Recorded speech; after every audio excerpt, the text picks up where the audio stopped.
great crowd coming towards him, he said to Philip, "Where shall we buy bread for these people to eat?"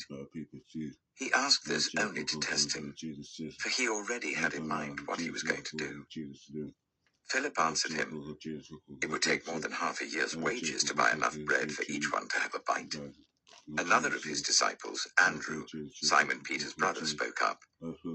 "Here is a boy with 5 small barley loaves and 2 small fish. But how far will they go among so many?" Jesus said, "Make the people sit down." There was plenty of grass in that place, and they sat down. About 5,000 men were there. Jesus then took the loaves, gave thanks, and distributed to those who were seated as much as they wanted. He did the same with the fish. When they had all had enough to eat, he said to his disciples, "Gather the pieces that are left over, let nothing be wasted."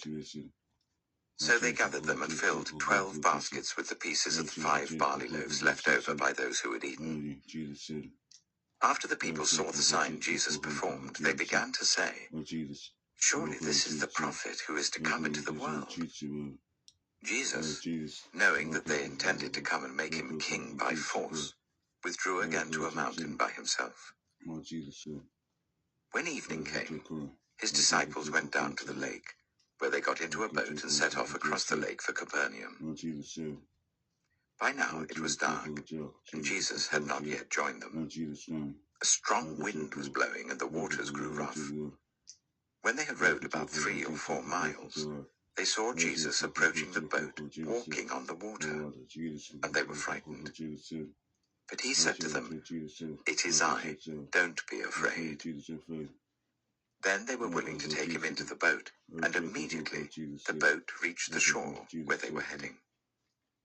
The next day, the crowd that had stayed on the opposite shore of the lake realized that only one boat had been there, and that Jesus had not entered it with his disciples, but that they had gone away alone. Then some boats from Tiberias landed near the place where the people had eaten the bread after the Lord had given thanks.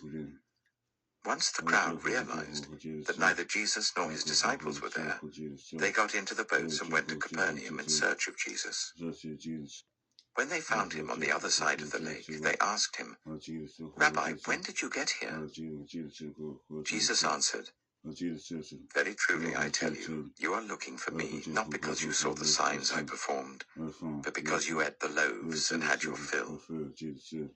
Do not work for food that spoils, but for food that endures to eternal life, which the Son of Man will give you. For on him God the Father has placed his seal of approval." Then they asked him, "What must we do to do the works God requires?" Jesus answered, "The work of God is this, to believe in the one he has sent." So they asked him, "What sign then will you give that we may see it and believe you? What will you do? Our ancestors ate the manna in the wilderness, as it is written, he gave them bread from heaven to eat." Jesus said to them, "Very truly I tell you, it is not Moses who has given you the bread from heaven, but it is my Father who gives you the true bread from heaven. For the bread of God is the bread that comes down from heaven and gives life to the world." "Sir," they said, "always give us this bread." Then Jesus declared, "I am the bread of life. Whoever comes to me will never go hungry, and whoever believes in me will never be thirsty. But as I told you, you have seen me, and still you do not believe. All those the Father gives me will come to me, and whoever comes to me I will never drive away. For I have come down from heaven not to do my will, but to do the will of him who sent me. And this is the will of him who sent me, that I shall lose none of all those he has given me, but raise them up at the last day. For my Father's will is that everyone who looks to the Son and believes in him shall have eternal life, and I will raise them up at the last day." At this, the Jews there began to grumble about him, because he said, "I am the bread that came down from heaven." They said, "Is not this Jesus, the son of Joseph, whose father and mother we know? How can he now say, 'I came down from heaven'?" Stop grumbling among yourselves, Jesus answered. No one can come to me unless the Father who sent me draws them, and I will raise them up at the last day. It is written in the prophets, they will all be taught by God. Everyone who has heard the Father and learned from him comes to me. No one has seen the Father except the one who is from God. Only he has seen the Father. Very truly I tell you, the one who believes has eternal life. I am the bread of life. Your ancestors ate the manna in the wilderness, yet they died. But here is the bread that comes down from heaven, which anyone may eat and not die. I am the living bread that came down from heaven. Whoever eats this bread will live forever. This bread is my flesh, which I will give for the life of the world. Then the Jews began to argue sharply among themselves. How can this man give us his flesh to eat? Jesus said to them, very truly I tell you, unless you eat the flesh of the Son of Man and drink his blood, you have no life in you. Whoever eats my flesh and drinks my blood has eternal life, and I will raise them up at the last day. For my flesh is real food, and my blood is real drink. Whoever eats my flesh and drinks my blood remains in me, and I in them. Just as the living Father sent me, and I live because of the Father, so the one who feeds on me will live because of me. This is the bread that came down from heaven.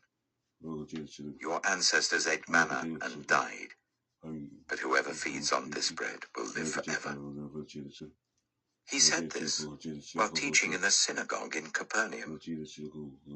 On hearing it, many of his disciples said, this is a hard teaching. Who can accept it? Aware that his disciples were grumbling about this, Jesus said to them, does this offend you? Then what if you see the Son of Man ascend to where he was before? The Spirit gives life, the flesh counts for nothing. The words I have spoken to you, they are full of the Spirit and life. Yet there are some of you who do not believe.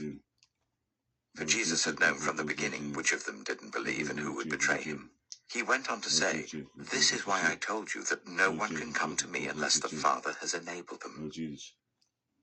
From this time, many of his disciples turned back and no longer followed him.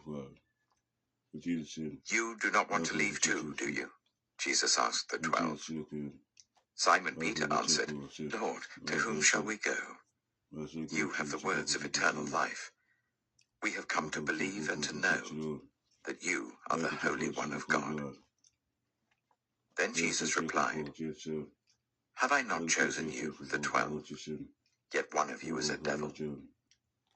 He meant Judas, the son of Simon Iscariot, who, though one of the 12, was later to betray him. John chapter 7.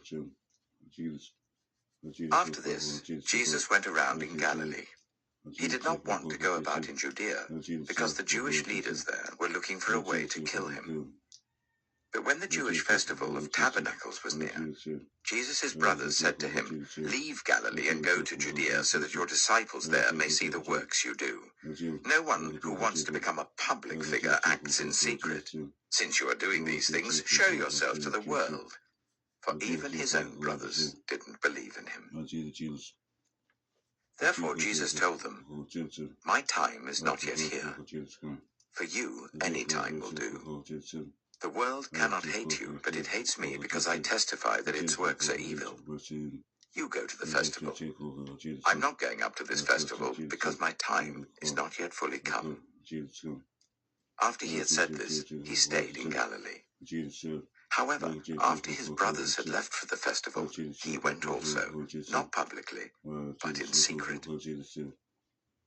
Now, at the festival, the Jewish leaders were watching for Jesus and asking, where is he? Among the crowds, there was widespread whispering about him. Some said, he is a good man. Others replied, no, he deceives the people. But no one would say anything publicly about him for fear of the leaders. Not until halfway through the festival did Jesus go up to the temple courts and begin to teach. The Jews there were amazed and asked, "How did this man get such learning without having been taught?" Jesus answered, "My teaching is not my own. It comes from the one who sent me. Anyone who chooses to do the will of God will find out whether my teaching comes from God or whether I speak on my own. Whoever speaks on their own does so to gain personal glory. But he who seeks the glory of the one who sent him is a man of truth. There is nothing false about him. Has not Moses given you the law? Yet none of you keeps the law. Why are you trying to kill me?" "You are demon-possessed," the crowd answered. "Who is trying to kill you?" Jesus said to them, "I did one miracle, and you are all amazed. Yet because Moses gave you circumcision, though actually it didn't come from Moses but from the patriarchs, you circumcise a boy on the Sabbath. Now if a boy can be circumcised on the Sabbath, so that the law of Moses may not be broken, why are you angry with me for healing a man's whole body on the Sabbath? Stop judging by mere appearance."